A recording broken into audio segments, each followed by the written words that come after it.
Good morning, folks. We're taking a look at why options can be so tricky to trade sometimes.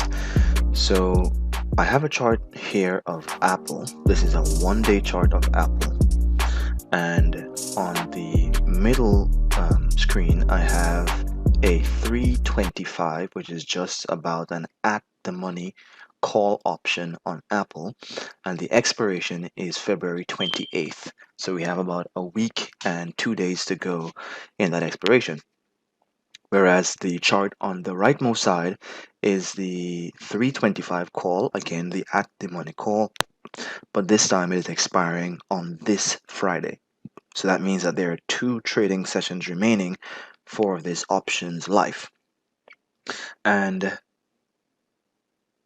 if you can see off of the open, we had a very strong push in Apple off of 320 to a high of around 324.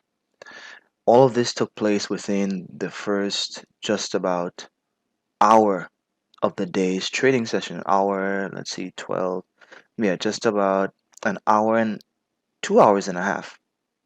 2 hours and a half of the trading session. And I want you to pay very careful attention. In the first 2.5 hours, Apple made its push upwards into 324, 324.50.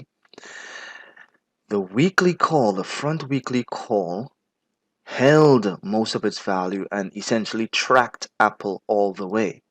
But look at what happened to its value once Apple made that initial high.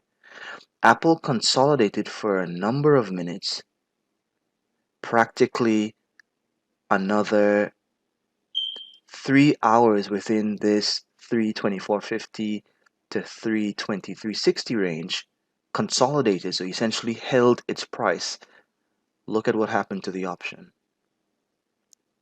It began to waste away as time, or what we call theta, began to come out of the option. If you look at the option that was expiring in next week, Friday's expiration, you can also see the time value leaking out of the option, but just not as quickly as the front week option. And this is why you have to be careful, and I always advocate sell into strength, because it simply means that you get more bang for your buck in terms of your execution and return on investment when you sell into strength.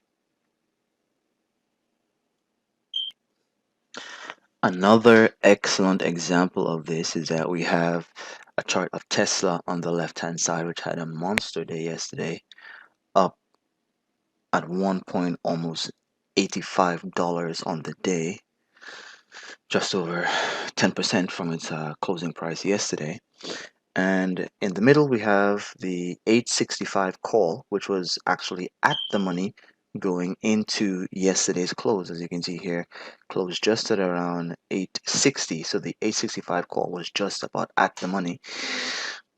And on the furthermost right hand side, we have the next week's 860.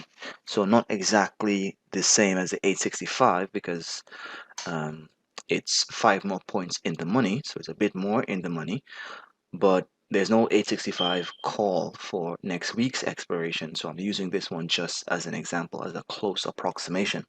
And again, this is what makes options very tricky, and you need to be smart about your execution and your tactics when you are trading. So as you can see, Tesla gapped up. The price also gapped up. It closed at around 21, closed at around 43. The price gapped up just along with Tesla, tracked it for the better part of about an hour and a half, and then as soon as Tesla began to fade, you can see here that Tesla broke the lows of its open, but the option never came back. This is with 2 days to expiration, 2 days, Thursday and Friday remaining. With 2 days to expiration, this is the effect of theta coming out of the option.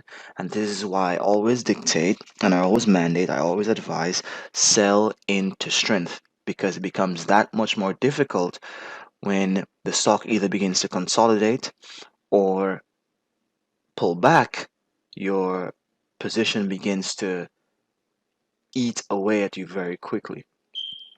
However, you can see on the 860 call, which has a little bit more time to go, it also tracked it into the morning strength, sold off with the stock as it should, but essentially bounced in the evening with the stock. So it's retaining most of its delta and not losing too much theta, not losing too much time value, so that the price that you paid for it does not eat away. So what is the takeaway of this? A, you need to be mindful of the time value that you purchase when you're buying your option, and always be aware of that when it becomes time to sell. Keep it simple, smarty. Be safe out there today, guys.